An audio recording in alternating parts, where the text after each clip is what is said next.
రాజకీయాల్లో ఆదర్శవంతమైన నాయకుడు, నీతికి నిజాయితీకి మారుపేరు మాజీ ఎమ్మెల్యే మొహమ్మద్ ముస్తఫా అని వైఎస్ఆర్సీపీ నేతలు పేర్కొన్నారు. ఈ సందర్భంగా వైసీపీ మైనార్టీ నాయకులు మహమూద్, అబిద్ బాషా, అబ్సర్ ఇలియాకత్, సైదా ఖాన్, అబ్దుల్లా ఖాన్ తదితరులు మీడియాతో మాట్లాడారు. వ్యాపారాల్లో ముస్తఫా బిజీ అయిన కారణంగానే కుమార్తె నూరి ఫాతిమాను రాజకీయ వారసురాలుగా తీసుకువచ్చారని చెప్పారు.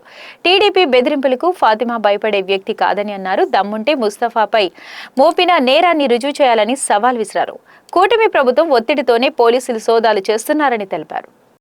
అస్సలాము అలైకుం వరహమతుల్లాహి వబరకాతుహు. అందరికీ నమస్కారం.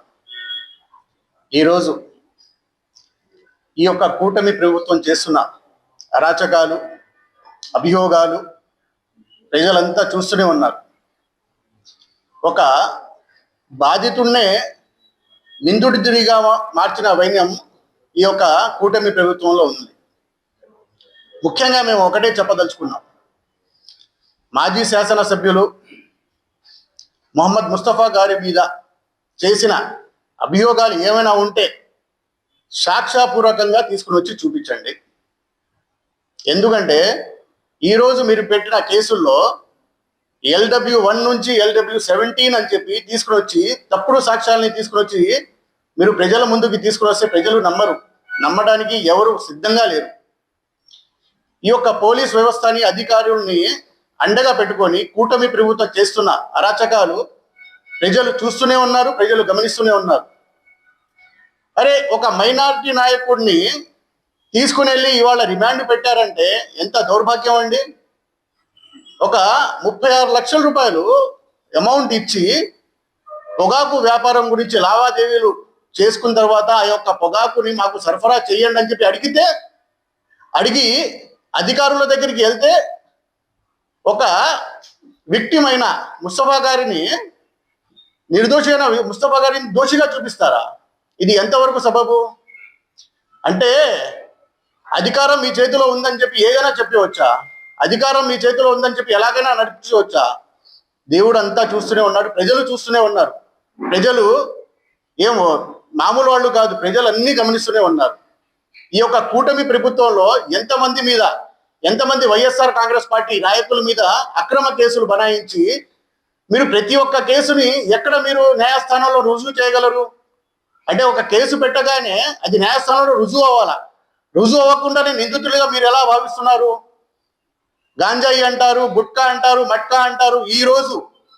ఈ యొక్క నెల వ్యవధిలోనే గుంటూరు తూర్పు నియోజకవర్గంలో ఈ కూటమి ప్రభుత్వంలో ఎన్ని కేసులు బుక్ చేశారు? యువతని ఎంత పాడు చేస్తున్నారు?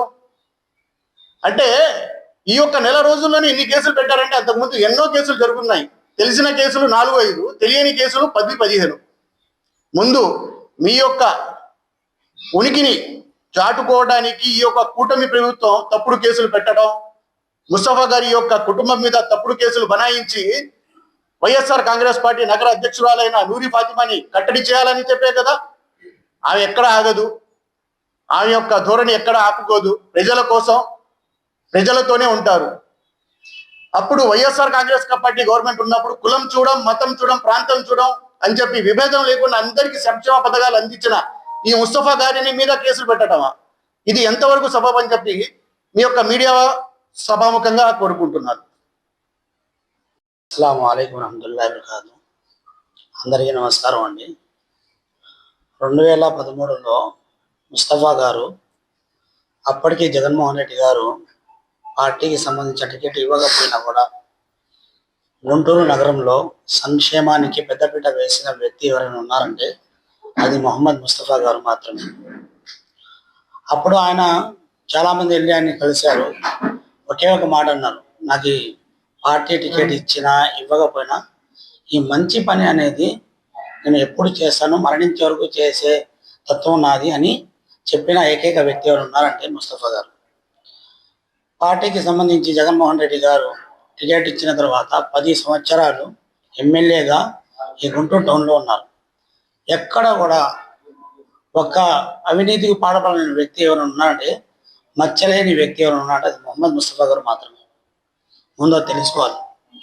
ఈరోజు అధికారంలో వచ్చిన 2.5 సంవత్సరాల్లో స్థానికంగా ఉన్న నాయకులు ఎంత అవినీతికి పాల్పడుతున్నారంటే చిన్న చిట్కా వ్యాపారాలు చేసుకునే వాళ్ళకు కూడా ఎటువంటి ఇది లేకుండా పోయింది, రక్షణ లేకుండా పోయింది. వాళ్ళ కూడా దగ్గర కూడా డబ్బులు వసూలు చేయడము, వాళ్ళని కష్టపెట్టడము. అదే వైఎస్ఆర్ కాంగ్రెస్ పార్టీ వాళ్ళైతే వాళ్ళని నిర్మూలించడానికి ప్రయత్నాలు చేస్తున్నారు. అంటే ఇప్పుడు రాష్ట్రంలో ఎలా జరుగుతుందంటే విభజించు పాలన జరుగుతుంది, విభజిస్తున్నారు, divide and policy. British government వెళ్ళిపోయి స్వతంత్రం వచ్చి ఇన్ని సంవత్సరాలు అయినా కూడా, ఇలా ఆగస్టు 14 స్వతంత్రం వచ్చి ఇన్ని సంవత్సరాలు అయినా కూడా భారతదేశంలో నివసించే మానవులకే సరైన స్వతంత్రం రాలేదు. ఎందుకు రాలేదంటే ఇలాంటి ప్రూఫ్ లేకుండా కేసులు పెట్టి మన వాళ్ళని ఇరికించడము, ఇది బ్రిటిష్ వాళ్ళ సామ్రాజ్యం. ఇది మేము ఒకటే కోరుకుంటున్నాం. ఇంతమంది మైనార్టీ నాయకులు కూర్చున్నారు.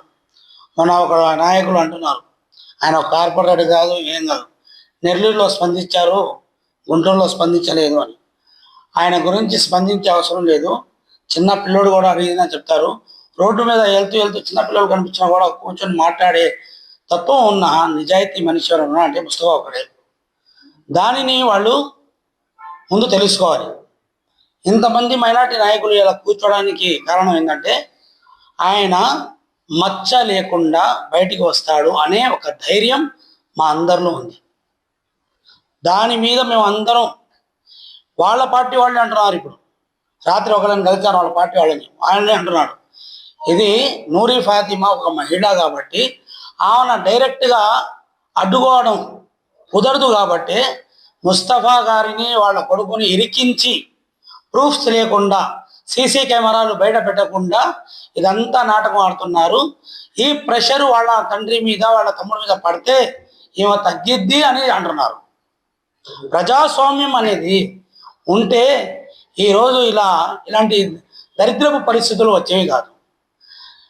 బాబాసాహెబ్ భీమ్రావ్ అంబేద్కర్ గారు రచించిన రాజ్యాంగము అమలు రావాలి. అది రావడానికి శతకోటి మేము కష్టాలు పడుతున్నాము. వైఎస్ఆర్ కాంగ్రెస్ పార్టీ అదే బాబాసాహెబ్ అంబేద్కర్ గారు రాసిన రాజ్యాంగం అమలు రావడానికి 125 అడుగుల మన విజయవాడలో పీడబ్ల్యూ గ్రౌండ్లో ఆ విగ్రహావిష్కరణ చేసిన ఎవరైనా వ్యక్తి ఉన్నారంటే జగన్మోహన్ రెడ్డి గారు. ఆ రోజు ఇదే పార్టీ వాళ్ళు, అధికార పార్టీ వాళ్ళు ఎంతమంది ఎంత బగ్గుమన్నారు ఒక అంబేద్కర్ గారి విగ్రహ స్థాపన జరుగుతుంటే. ఎందుకని? వాళ్ళకి రాజ్యాంగం కాదు, రాజరికం కావాలి వాళ్ళకి. కానీ వైఎస్ జగన్మోహన్ రెడ్డి గారి నుంచి ఒక సామాన్య కార్యకర్త వరకు అందరూ ఒక్కటే కోరుకుంటున్నారు, రాజ్యాంగం అమలు రావాలి. దానికోసం వైఎస్ఆర్ కాంగ్రెస్ పార్టీ అడుగు మీద అడుగు వేసుకుంటూ నడుస్తుంది. 2029లో మళ్ళీ ముస్తఫా గారు ప్రత్యక్ష రాజకీయాల్లో వస్తారు. దీన్ని మేము మైనార్టీల తరఫున మేము అందరూ కోరుకుంటున్నాము.